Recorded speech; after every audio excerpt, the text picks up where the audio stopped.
안녕하십니까. 이 시간에 126편에 제가 매주 토요일날 일요일날 강의하다가 보면은 만나셔가지고 그런 얘기를 물어봅니다. 교수님, 그럼 거기에 가서 농지를 사야 돼요, 임야를 사야 돼요? 그런데 아주 난감하죠. 그런데 제가 지금부터 한 6, 7년 전에 쓴 책이 있는데, 이 책이 만 권 나갔으니까 베스트셀러죠.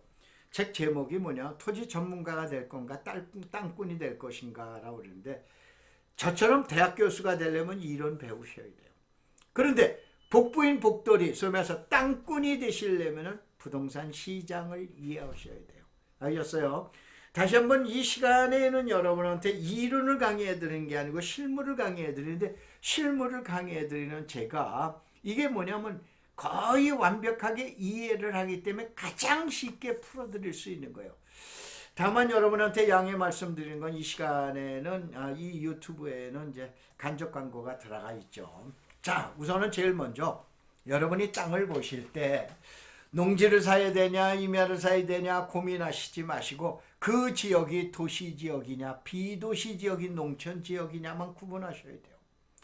도시 지역에도 임야가 있고 농촌 지역에도 임야가 있어요. 또 농촌 지역에도 농지가 있고 도시 지역에도 농지가 있어요. 그 다음에 여러분들 어떻게 돼요? 집에서 나갈 때는 차를 가지고 고향에 가신다. 도시를 지나서 그린필드, 소위 말해서 저 푸른 초원위를 갖다 지나가시게 되면 비도시 지역, 농촌 지역이 똑같은 도로를 타고 가는데 법령이 틀립니다. 도시 지역을 지날 때는 우리가 얘기한 국토계획법, 도시계획 시설의 도로를 지나가게 되는데, 비도시 지역, 농촌 지역을 지나갈 때는 도로법을 적용하는 거예요. 바로 뭐냐, 임야도 마찬가지예요. 도시 지역에는 산지관리법을 적용하는 게 아니고 국토계획법을 적용을 하고, 비도시 지역에 가서는 국토계획법을 적용하는 거예요.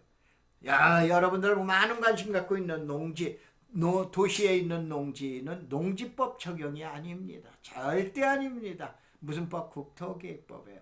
물론 이제 녹지 지역은 제외요. 그 다음에 비도시 지역인 농촌 지역으로 가면 그때 농지법 적용하는 거예요. 그러면 이것까지 다 알아야 투자하냐? 그렇게 되면 또 투자를 못하세요. 다시 한번, 이렇게 되면은 이 정도 알려면 대학 교수나 컨설팅을 하는 사람이에요. 그런데 여러분은 돈 버시는 부자 되려고 우리는 복부인 복돌이가 되시는 거 아니에요? 이런 때는 바로 뭐만 알면 되냐? 내 땅이, 그 땅이 도시냐 비도시에 있냐 농촌에 있냐, 이것만 알면 되신다, 이런 얘기예요. 알겠어요? 자, 이걸 보통 우리가 얘기하는 하늘과 땅 사이라고 그러죠. 우리가 차이가 나는데, 야, 그 하늘하고 땅 차이야 엄청나게 나오죠. 그러면 바로 우리가 얘기하는 하늘 계획이 있고, 자, 이게 땅이라고 보셔야 돼요. 땅에서 하늘 계획이 있어. 이걸 허공에 있는 공간 계획이라고 그래. 그 다음에 지목이다 우리는 개별 계획이 있어요. 그런데 하늘에서 해, 그런데 마침 땅에서도 해, 그러니까 하는 거예요. 행위를 한다 이거예요. 하늘에서 해, 그런데 땅에서는 못해, 그래도 행위를 할 수가 있습니다. 근데 땅에서 하라고 그랬어. 근데 하늘에서 하지 마라, 그러면은 못하게 되는 거예요. 예를 하나 드릴게요. 지목이 대지야, 나대지야. 나대지니까 건물이 짓잖아요. 그럼 위에서 지으라고 그러니까 한 거야. 근데 위에서 하지 마, 그런 게 있어요. 여러분, 그린벨트 있죠. 그린벨트에서는 지목이 대지라 하더라도, 나대지라 하더라도 건축한다 못한다? 못한다, 이런 얘기예요. 이게 지금 얘기한 대로 무슨 계획을 알아야 돼? 공간 계획을 알아야 돼요. 이게 공간 계획이 바로 뭐냐면은, 가장 쉽게 얘기해 드릴게요. 도시냐 농촌이냐, 이것만 구분하세요. 그러면 제가 다음 계속해서 약 10분간에 대해서 강의해 드리니까, 여러분들이 10분만 투자하시면은 이제 전문가가, 땅꾼이 되시는 거예요. 땅꾼이 되신다 이거예요. 또 그 특별히 제 강의 들으시면 공인중개사 강의 수강하기도 또 이해하기도 참 쉽습니다. 한번 보셔야 돼요. 자, 그러면 어떻게 되느냐, 이렇게 보셔야 돼요. 우리나라는 도시라는 공간은 16%예요. 비도시라 우리는 농촌이라는 공간은 84%예요. 근데 여기서 나머지 16% 대 84% 이제 100이라는 숫자가 나오죠. 그런데 어떠냐, 내 땅은 도시도 되고 농촌도 된 땅 단 한 평도 없습니다. 0.00001평도 없어요. 알겠어요? 반드시 뭐다? 도 아니면 뭐가 되시 도시 아니면 농촌이 되는 거예요. 그런데 한 필지가에 절반이 잘려가지고 이쪽은 오른쪽은 도시지역이고 왼쪽은 농촌지역. 이런 땅은 많어. 그건 엄청나게 많어. 그런데 내 땅은 도시도 되고 농촌도 되는 땅은 단 한 평도 없다라고 보셔야 돼. 분명하게 갈려져 있어요.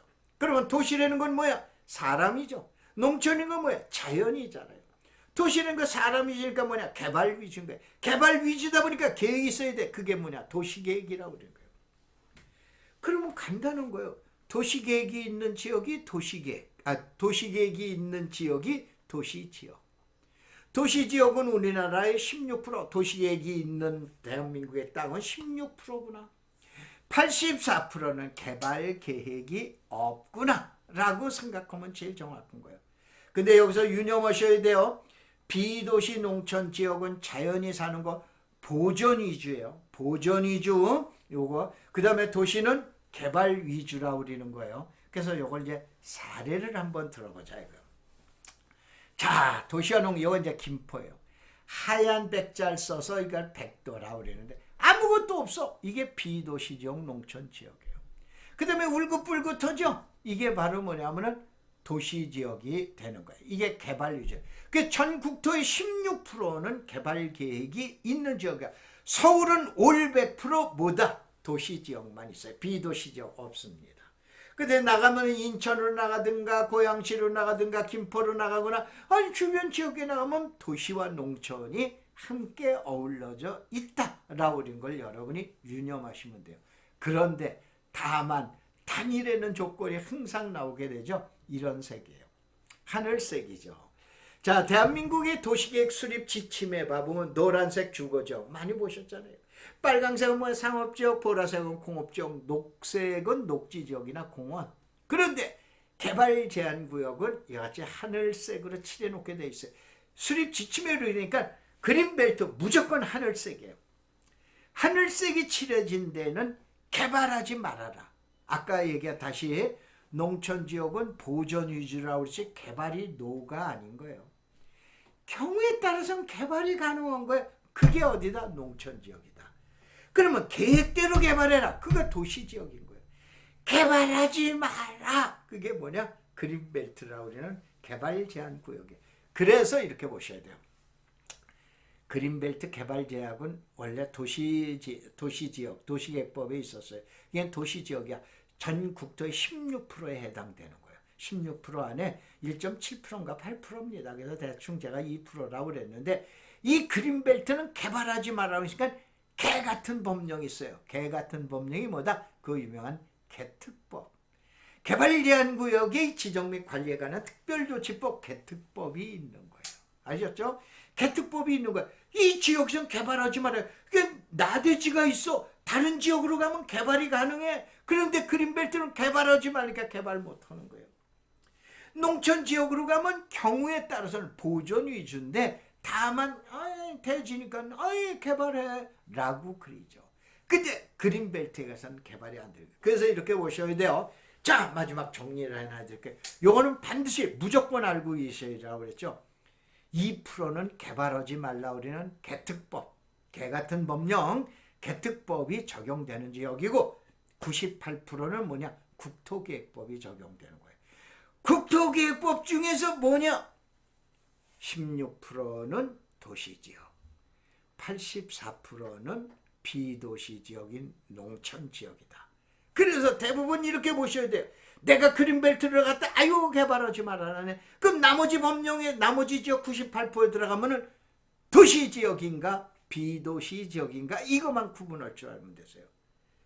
이제 이해가 되시죠? 이해가 되시는데 자, 이와 같은 강의를 한번 듣고 싶으시죠? 그러면 2015년까지 제가 사실은 이제 재작년에 제가 정년퇴직을 했는데 나이가 70이 넘어갔습니다. 그래서 지금 말씀 이제 여러분한테 드리는 내용이나 이걸 보시면 아시지만은 앞으로 한 4, 5년간은 가능하지 않느냐. 그래서 만들어 놓은 게 땅꾼 대학이에요. 나머지 제가 그 유명한 NGO 단체 회장입니다. 그 흑막사라고 그래서 이제 황사 때문에 나무 심은 제1호가 저입니다. 22년 동안 이렇게 해왔고 미얀마에다 학교도 지어줘 놓고 그리고 그랬는데 좋은 일 많이 했습니다. 이게 NGO 단체인데 이 회장인데 남은 인생을 뭐냐 여러분한테 봉사를 해드려야겠다라고 그래가지고 그러는데 가입하시면은 이와 같은 책자도 이게 30만 원짜리입니다. 이거를 이제 증정해드리고 그 다음에 많은 틈을 내시는 게 2022년도에 지금 금년도죠. 착공 예정에 공사 예정인 거예요. 22개 고속도로에 52곳의 인터체인지가 지번으로 딱 찍혀서 나옵니다. 이 모든 걸 다 서비스해드리고 매주 토요일날 일요일날 요거는 실비 10,000원이나 20,000원만 받고 여러분들 계속해서 강의 듣는데 앞으로 한 4, 5년 동안은 강의를 받으시면 어떻게 대한민국 최고의 어떻게 돼요? 땅꾼이 되실 수 있지 않느냐라고 생각해서 만드는 게 땅꾼 대학입니다. 여러분 다음에 오셔서 검색어를 한번 쳐보시기 바랍니다. 자, 고맙습니다. 감사합니다.